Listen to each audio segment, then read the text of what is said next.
فرمایا وَإِذَا سَأَلَكَ عِبَادِي أَنِّي فَإِنِّي قَرِيب، محبوب جب میرے بندے آپ کی بارگاہ میں آ کے میرے بارے میں پوچھے نا تو ان سے کہہ دینا میں ان کے قریب ہی ہوں، قریب ہی ہوں۔ دلیل کیا ہے؟ یہ جب بھی مجھ سے دعا مانگیں گے میں ان کی دعاؤں کو قبول فرماؤں گا، میں ان کے قریب ہوں، میں ان کے قریب ہوں۔ یہ جب بھی دعا مانگیں گے نا میں قبول کروں گا، میں ان کے قریب ہوں۔ اللہ تبارک و تعالیٰ کے بندے اللہ سے محبت کرتے، رب کی بارگاہ میں جھکتے، اس کو اپنے دکھ سناتے، اس کے پیارے محبوب صلی اللہ تعالیٰ علیہ وسلم کا وسیلہ لے کے اس کے حضور حاضر ہو جاتے، پیشانیاں سجدوں سے روشن ہوتی۔ ہم نہ ہر چیز کے لیے وقت نکالتے ہیں، ہر چیز کے لیے، لیکن عبادت کے لیے وقت نہیں نکالتے۔ ہر شے آباد ہے، ہر شے، ہماری فیس بک بھی آباد ہے، واٹس ایپ بھی آباد ہے، ہمارے ٹویٹر بھی آباد ہیں، ہماری ہر چیز آباد ہے۔ سب سے کم آباد ہمارا مصلی رہ گیا ہے، سب سے کم۔ وہ لوگ اب ڈھونڈنے سے ملتے ہیں جن کی بغل میں مصلی ہوتا تھا۔ میرے بھائی آپ کتنا کو دنیا کے پیچھے بھاگو گے تھکا دے گی، کتنا دولت کے پیچھے بھاگو گے تھکا دے گی۔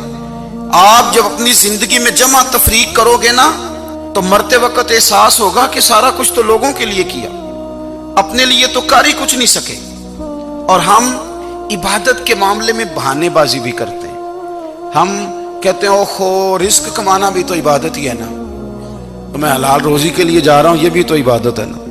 میری طرح کے لوگ کہہ دیتے ہیں کہ میں سویرے اٹھ کے مدرسے میں کچھ اسباق دیکھتا ہوں تو یہ بھی تو عبادت ہے، میں بیان کرنے کے لیے مطالعہ کرتا ہوں تو یہ بھی تو عبادت ہے نا، اتنے لمبے سفر کر کے ملک میں دنیا میں گھومتا ہوں تو یہ بھی تو میں عبادت ہی کر رہا ہوں۔ اب اسپیشل نفلوں کے لیے وقت کس طرح نکلے، اسپیشل کر کے تسبیح میں کیسے چلاؤں، میں سارا کچھ ہم بہانے بنا لیتے ہیں نا۔ میرا سوال یہ ہے کہ یہ ساری باتیں صحابہ کو، نبی کریم کو، دیگر لوگوں کو بھی تو پتہ تھی نا، لیکن آپ غور تو کریں 23 سال حضور کو وقت ملا، مختصر وقت ظاہراً تبلیغ کرنے کے لیے، پوری دنیا میں دین بھی پھیلانا ہے۔ گھر میں 11 ازواج ہے، 4 بیٹیاں ہیں، ان کی اولادیں، سارے کام کاج بھی دیکھنے، لیکن سیدہ طیبہ طاہرہ حضرت عائشہ صدیقہ رضی اللہ تعالیٰ عنہ فرماتی ہیں سارا دن تبلیغ کرتے، ہر غلام کے دکھ سنتے، گھر میں آتے تو اپنے گھر والوں کا خیال کرتے، کام میں ہمارا ہاتھ بٹاتے۔ قربان جاؤں، کہتی ہیں زمانہ سارا سو جاتا لیکن آمنہ کے لال مصلی بچھا لیتے۔ دنیا سو گئی، ساری سب سو گئے، جو خدام تھے، وہ جو غلام تھے وہ سو گئے۔ صحیح مسلم میں لفظ ملیں گے، سیدہ پاک فرماتی ہیں او میرے نبی کے غلاموں، میں نے یہ رنگ بھی دیکھا ہے کہ حضور نے اتنا کھڑے رہے، اتنا قیام کیا، اتنا قیام کیا کہ مقدس پیروں میں ورم آ گئے، سوج گئے پیر، اتنے بڑے۔ دل پہ ہاتھ رکھ کے نہیں بتا سکتا کہ میرے کبھی نماز میں پیر سوج گئے، کوئی نہیں بتا سکتا۔ بچوں کی روٹی کماتے تھک گئے بات الگ ہے، ہم سیر کرنے گئے تو تھک گئے بات الگ ہے، لیکن عبادت میں یہ بھی تو مسلم شریف ہے نا، یہ بھی تو دین ہے نا، یہ بھی تو حضور کی سنت ہے، یہ بھی تو وہ چیز ہے جو کریم کی آنکھوں کی ٹھنڈک ہے۔ سیدہ فرماتی ہیں پیروں میں ورم آ گئے، اور ساری رات ہی حضور نے نماز پڑھی اور ایک ہی آیت بار بار دہرائی۔ مسجد نبوی میں بلال حبشی نے فجر کی اذان دے دی اور حضور ابھی مصلی پہ تھے، کریم فارغ ہوئے، میں نے عرض کی یا رسول اللہ صلی اللہ علیہ وسلم آپ کے تو صدقے اللہ اگلے پچھلوں کے گناہ معاف کرے گا، تو آپ اتنی آہوزاری کیوں فرماتے ہیں؟ آپ تو شفیع ہیں، آپ تو انبیاء کے امام ہیں۔ تو حضور نے فرمایا عائشہ تم نے گنوایا ہے نا میرے اللہ کی مجھ پر کتنی رحمت ہے، افلا اکون عبدا شکورا، فرمایا اگر اس نے اتنی نعمتیں دی ہیں تو کیا میں اس کا شکر گزار بندہ نہ بنوں، میں شکر گزار بندہ نہ بنوں اس کا؟ پھر اگر اتنی نعمتیں اس نے دی ہیں، مجھے اتنا نوازا ہے، تو پھر میں اس کے سامنے سجدے نہ کروں؟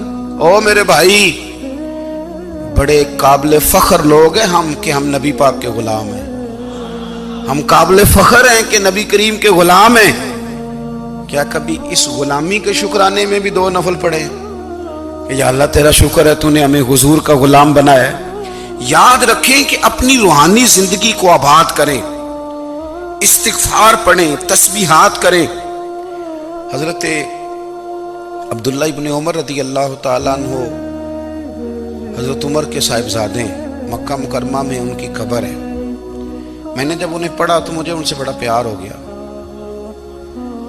لیکن آپ کو پتہ ہے وہاں جا کے کسی شخص کا مزار تلاش کرنا یا پوچھنا ایک مشکل کام ہوتا ہے۔ تو ایک دفعہ میں مکہ شریف میں حاضر تھا، تو ایک گاڑی والا ڈرائیور مجھے کہنے لگا کہ مولانا میں آپ کو جانتا ہوں، مجھے آپ سے محبت ہے، ایک بات بتاؤں آپ کو؟ میں نے کہا بتاؤ۔ کہنے لگے حضرت عبداللہ ابن عمر کی قبر دیکھنی ہے۔ میں نے کہا یہ تو نہیں کہہ رہا، یہ کسی نے بندوبست کرایا ہے، یہ اللہ نے تیرے دل میں بات ڈالی ہے، یہ ہو گیا، تو لے چل مجھے۔ حضرت عبداللہ ابن عمر کو نبی پاک نے فرمایا تھا راجل صالح، یہ نیک بندہ ہے، یہ متقی آدمی۔ حضرت عبداللہ ابن عمر رضی اللہ تعالیٰ عنہ سیدنا فاروق اعظم رضی اللہ تعالیٰ عنہ کے صاحبزادے ہیں، اور ان کی ہمشیرہ سیدہ حفصہ رضی اللہ تعالیٰ عنہ حضور کی زوجہ محترمہ۔ ایک دن اپنی ہمشیرہ سے کہنے لگے کہ نبی کریم صلی اللہ تعالیٰ علیہ وسلم گھر میں آئے نا، اور اگر حضور غم امت میں پریشان نہ ہوں، طبیعت کو حشاش بشاش دیکھو، تو ذرا پوچھنا تو صحیح حضور کا میرے بارے میں کیا خیال ہے، پوچھنا تو صحیح کہ کریم کی بارگاہ میں میرا کیا مقام ہے، میرے بارے میں حضور کیا فرماتے ہیں۔ اب بہن کو کام بتائے، اور بتائے بھی بھائی، اور پھر بہن وہ کام نہ کرے، یہ تاریخ میں ہوتا نہیں۔ حضرت عمر فاروق رضی اللہ تعالیٰ عنہ کی صاحبزادی ام المومنین رضی اللہ تعالیٰ عنہ فرماتی ہیں کہ میں تو بس منتظر تھی، انہوں نے تو کہا تھا نا کہ اگر تم حشاش بشاش دیکھو تو بات کرنا، لیکن حضور تشریف لائے، میری باری تھی، میرے گھر تشریف لائے، کھانا پیش کیا تو فوراً میں نے عرض کی حضور ایک بات پوچھنی تھی۔ تو حضور نے فرمایا پوچھئے۔ میں نے عرض کی حضور میرے بھائی عبداللہ ابن عمر کے بارے میں آپ کا کیا خیال ہے؟ نوجوانوں میری بات پہ غور کرنا، میرے بھائی کے بارے میں آپ کا کیا خیال ہے؟ تو نبی کریم صلی اللہ تعالیٰ علیہ وآلہ وسلم نے میری طرف دیکھا، اور پھر حضور زیر لب تھوڑا مسکرائے، اور بریلی کے امام کہتے ہیں کہ حضور مسکرا دیتے تھے نا تو جو بڑا دکھی ہوتا تھا وہ بھی ہنس پڑتا تھا۔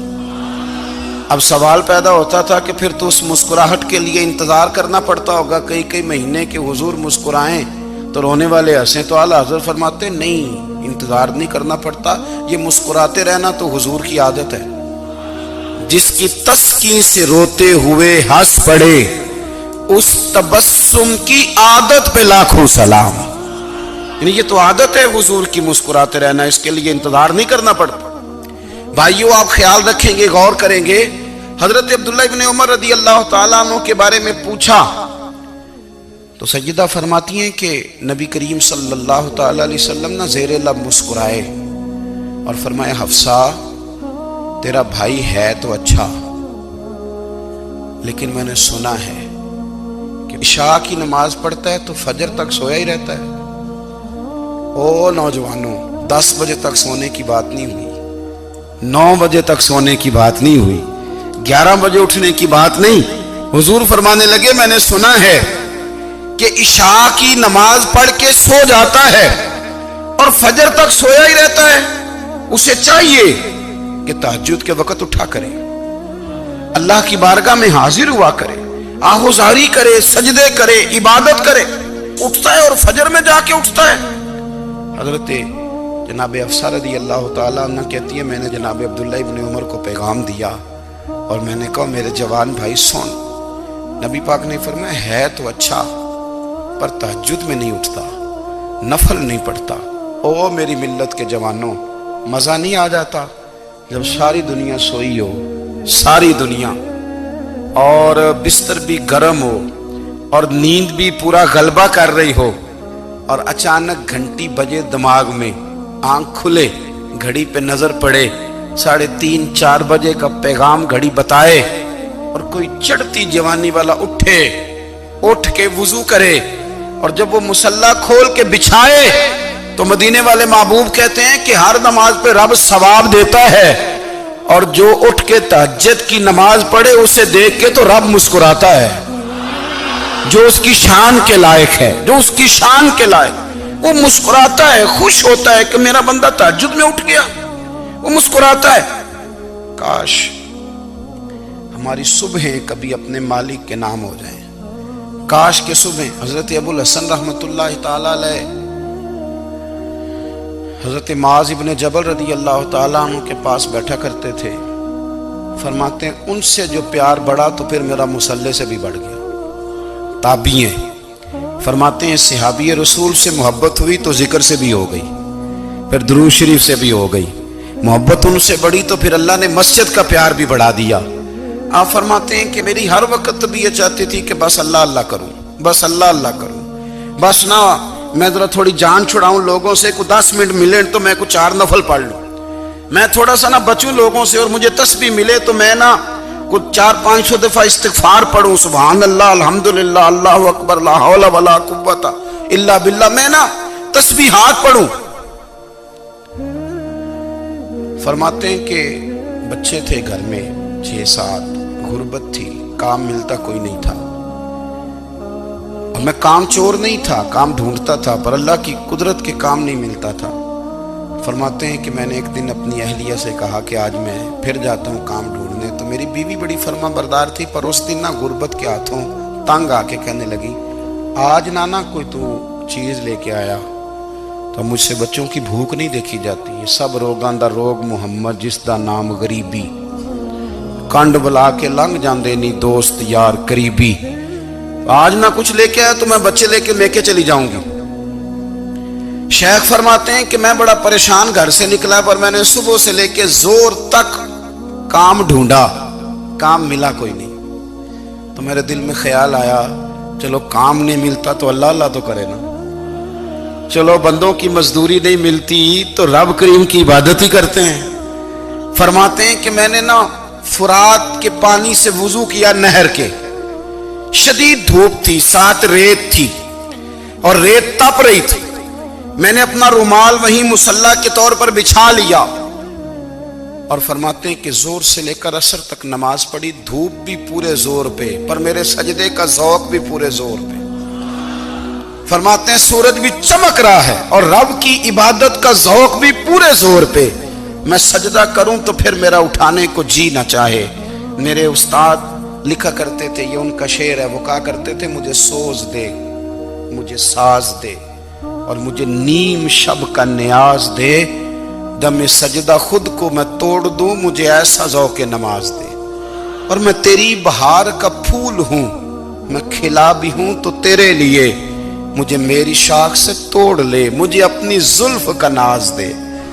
بھائی فرماتے ہیں کہ عصر تک میں نے نفل پڑھے، دل ڈھلنے لگا، عصر کی نماز پڑھی اور میں وہاں سے چلا۔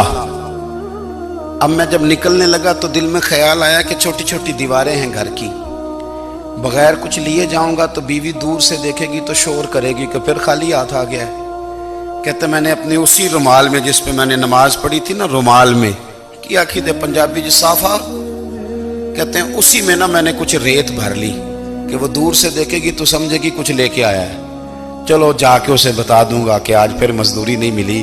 کہتے ہیں وہ ریت لے کر جب میں گھر میں گیا تو پہلے بیوی دروازے پہ کھڑی ہوتی تھی، پوچھتی تھی خالی ہاتھ آ گئے ہو؟ آج میں نے دیکھا تو ہے ہی کوئی نہیں۔ فرماتے ہیں میں اندر داخل ہوا، سلام لیے، کونے میں نے وہ رومال رکھ دیا اور میں نے آواز دی کہ بھلی مانس کہاں ہو؟ تو وہ کہنے لگی آپ منہ ہاتھ دھو لیں، میں روٹی لے کے آئی۔ میں نے کہا روٹی کہاں سے آ گئی؟ یہاں تو کئی دنوں کے فاقے، تو کئی دنوں کی غربت ہے، یہاں تو اس گھر میں تو فقیری ہے۔ فرماتے ہیں کہ وہ روٹی لے کے آئی اور اس وقت کی جو موجودہ نعمتیں تھیں، سمجھ لیں سلاد، اچار، ہر چیز ساتھ لائی۔ میں نے کہا کہ بچے کہاں گئے؟ کہنے لگی وہ کھانا کھا کے کھیلنے گئے، آپ کھانا کھا لیں آ جاتے۔ کھانا اس نے چن دیا۔ میں نے حیرت انگیز لہجے میں ساری نعمتیں اپنے دسترخوان پہ دیکھ کر کے بیوی سے پوچھا یہ کہاں سے آیا کھانا؟ بچوں کو تو نے کہاں سے کھانا کھلایا؟ یہ سارا کچھ کیسا ہے؟ کہنے لگی پتہ نہیں آج آپ کس کریم کی مزدوری کرنے چلے گئے تھے۔ پتہ نہیں کس کریم کی میرے گھر میں تو اتنی نعمتیں آئی ہیں کہ مجھ سے سنبھالی نہیں جا رہی، اتنا اناج ہے، اتنا گندم ہے، کس کریم کے دروازے آج چلے گئے تھے؟ یہ کہتے کہتے وہ اٹھی اور اٹھ کر کے کہنے لگی پہلے ہی بڑا کچھ آیا تھا، اب کیا لے آئے ہو؟ اور جا کر کے نا اس نے وہ ریت والا رومال کھولا، کہنے لگے میں تو لے کے آیا تھا ریت، تو میرے رب نے اسے بھی سونے اور ہیرے بنا دیا تھا۔ جب آپ کی توجہ اللہ کی جانب، میرے نبی پاک صلی اللہ تعالی علیہ وسلم نے فرمایا ہر چیز اپنے رب سے مانگ، ہر چیز مانگ، ہر چیز مانگ۔ یا رسول اللہ کیا کچھ؟ میرے محبوب نے فرمایا تیرے گھر میں نمک بھی ختم ہو جائے تو وہ بھی اپنے رب سے مانگا کر، تو مانگنا وہ تجھے دے گا، تو اس کی بارگاہ میں کشکول طلب دراز تو کرنا۔ اور ترمذی شریف میں عجیب لفظ ہیں، رسول کائنات نے فرمایا، رب کریم فرماتا ہے جب میرا بندہ ہاتھ اٹھاتا ہے نا تو مجھے حیا آتی ہے کہ میں خالی کیسے لوٹا دوں اس کے۔ اتنے بڑے بادشاہ کی بارگاہ میں دعا کی بڑی طاقت ہے۔ میرے نبی پاک نے فرمایا دعا مومن کا ہتھیار ہے، دعا مومن کا، دعا مومن کا۔ حضور نے فرمایا تقدیر کو سوائے دعا کے کوئی چیز نہیں بدل سکتی۔ دعا مومن کا ہتھیار ہے، یہ کافر کے پاس کوئی نہیں، یہ ہتھیار ہے مومن کا۔ اللہ کرے آپ کو سمجھ آئے، پھر سنیں، کئی بار کہہ چکا ہوں یہ ہتھیار ہے۔ کافر کے مقابلے میں جو تیرے پاس سب سے بڑا ہتھیار ہے وہ دعا ہے۔ دعائیں کرانی چھوڑ دی، کرنی چھوڑ دی، لینی چھوڑ دی۔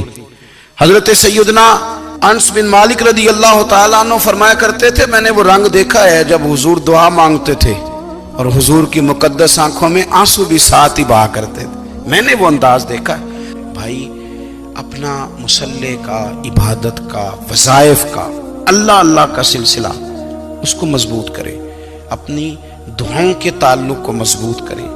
دعائیں بڑے انقلاب برپا کر دیتی ہیں۔